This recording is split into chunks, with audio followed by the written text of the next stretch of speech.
Kurumzari mayambu ngasi atopa mafamda anova video ga loinana Kaikoi Diary gi channel da miyambu taramna okjari.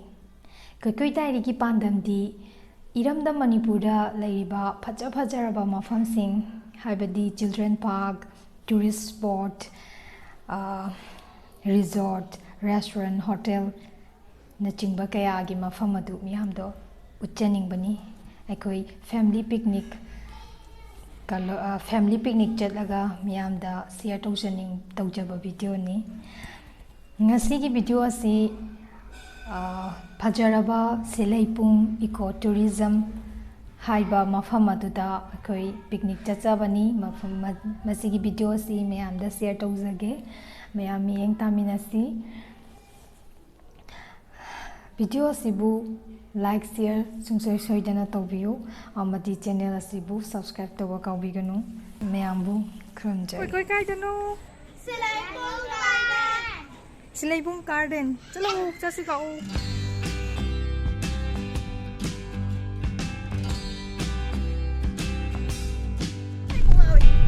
ngasi ka no mga garden ni kana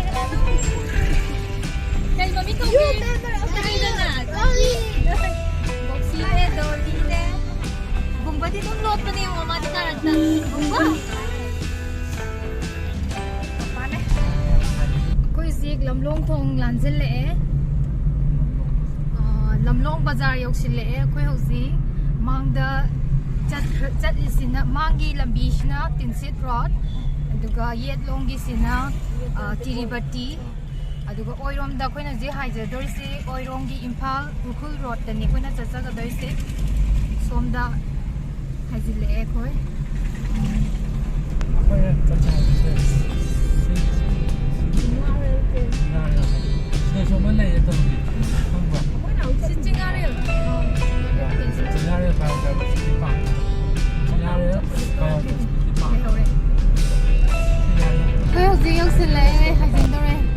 Among the Silheipung Gardens, the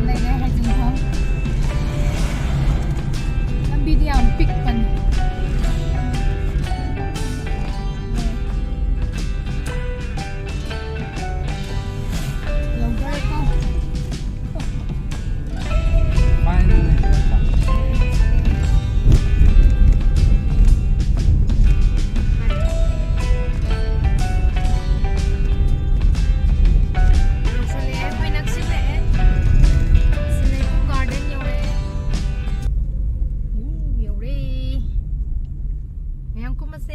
Silheipung Garden yaure manungda changaga punna yengminarsi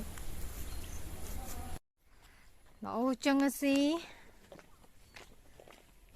hek changbaga pambi gi kano mayam lai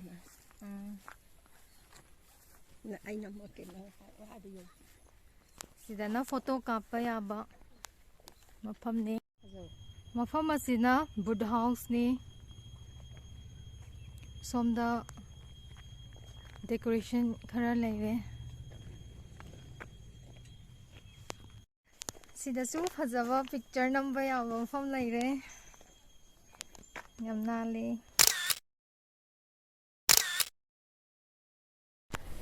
mafam asi angang singi sanafam marang kaina lei aduga yengba yaba thainagi khoina sijinaramba lambi thong chatpagi sangari na chingba adagi hoji uba phangdraba dum post kaya khoina mafam sida loina angang singna uba phangani aduga mafam asi ahing lekpasu yai camping lei adagi duga khoina chana ba pujara aga mafam sida sajarasu yai khoina sida thongjaraga khoina sida picnic laaga mafam sida thongjarasu yai aduga thongnabagidamata pochai loina moina provide togani mafam se yam chawe yam pae khoi loina thungna chapa kitang wat lani adu gasi khoina namjari ba video kharas ni me ampunna yengminas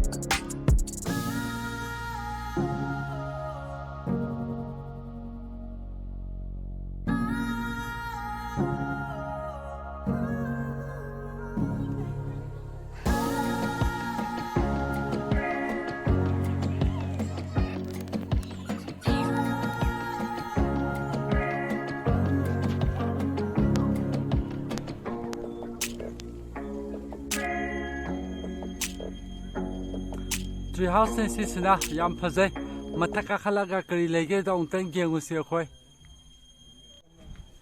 Sisna tree house today, Sapam Takpam, Yam Pazana must say Magalade, Yam Pazana Semi.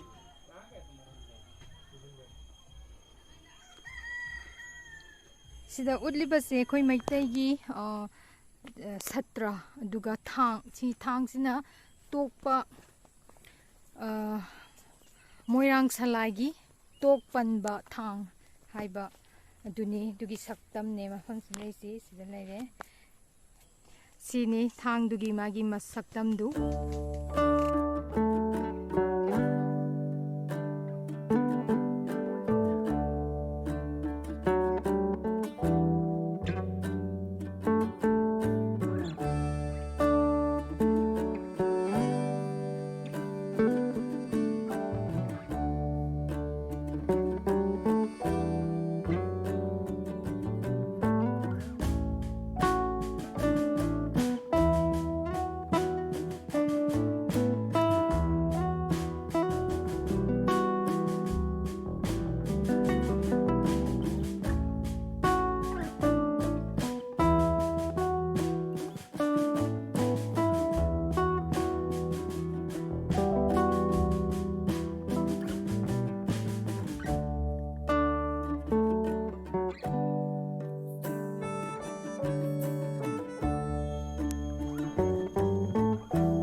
Silheipung Garden proverb khara famsida lay yiminasi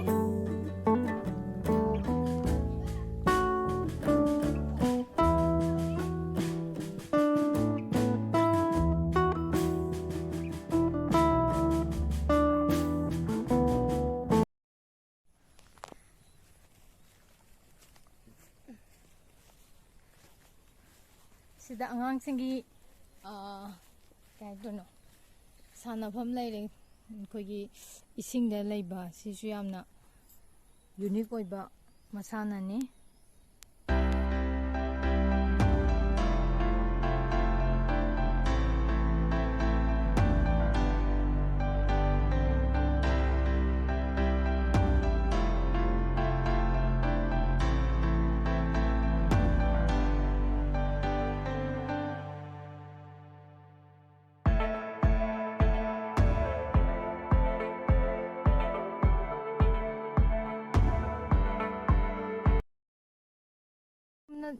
mushroom ki decoration kaya mafam sida lay tunnel angang sina yamna pamjana sanaba tunnel ni mafam sida Sisi mushroom da sat labo Jebem lao som da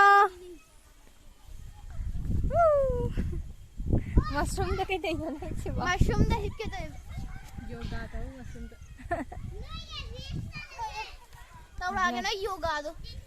Mushroom jam phase mushroom ta. Sese yoga.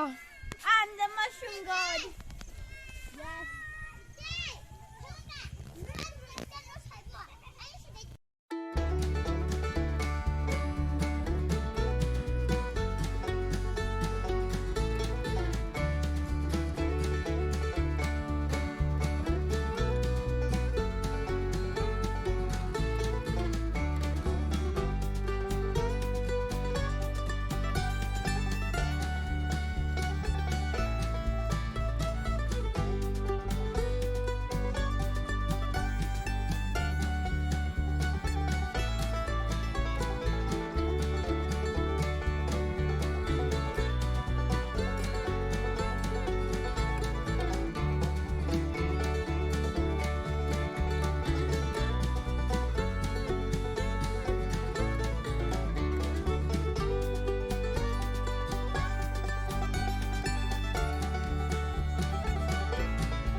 lamlai. Yengo yengo.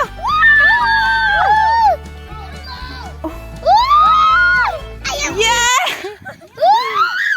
Lala. Yengo yengo. Ako na yung wang. Yengo yengo.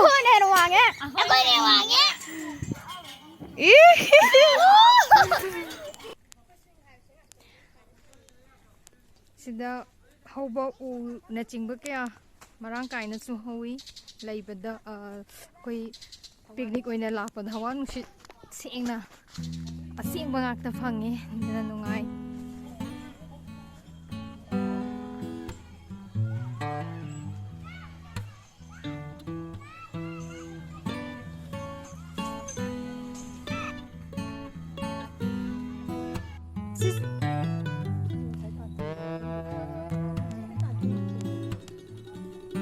hawe mafam ase wagi makhada pampham sapham loinana dum thambi mafam sida pochai pokpham khara mafam manung da lei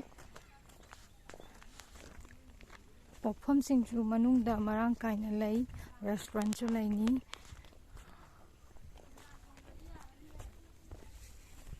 ngang singi samna pot cha na ba thak na ba loima manung da phangi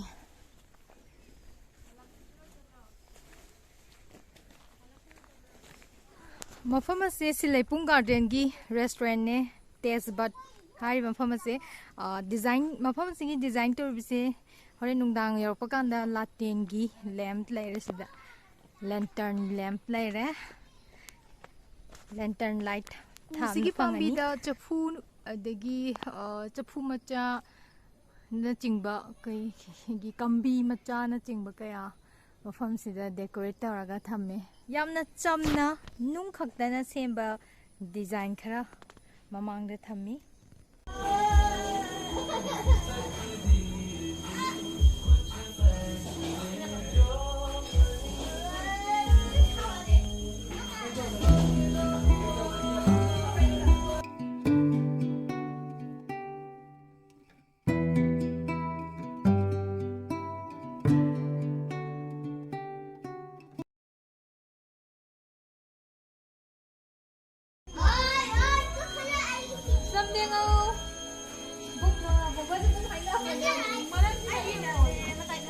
놀라셨어. 아무만 하면 아니 난이 놀라셨어. 저는 방매하고 됐어. 아, 그거 지나고. 저는 방매하고. 사부님 한 짜이세. 너 짜. 사부 홍도래. 호르세.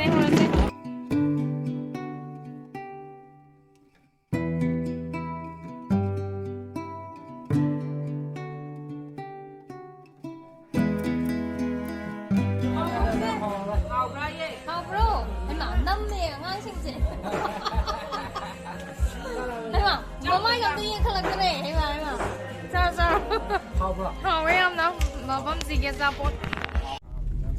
Mayam nungay bro. Kay ginungay no. Amba makatakay. Nestan na kay ginungay ba? Doli di. Doli nungay trobo nga siya. Pombo. Chabaga sana baga. Chichidi. Namodi. Aira. Kay do ba? Dumatong na.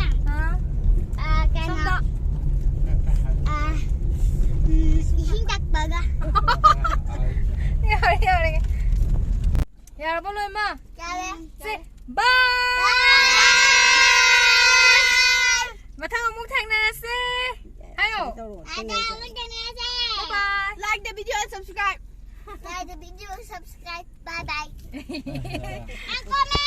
And comment. Mayam kanya na si. Next time mo tang na si.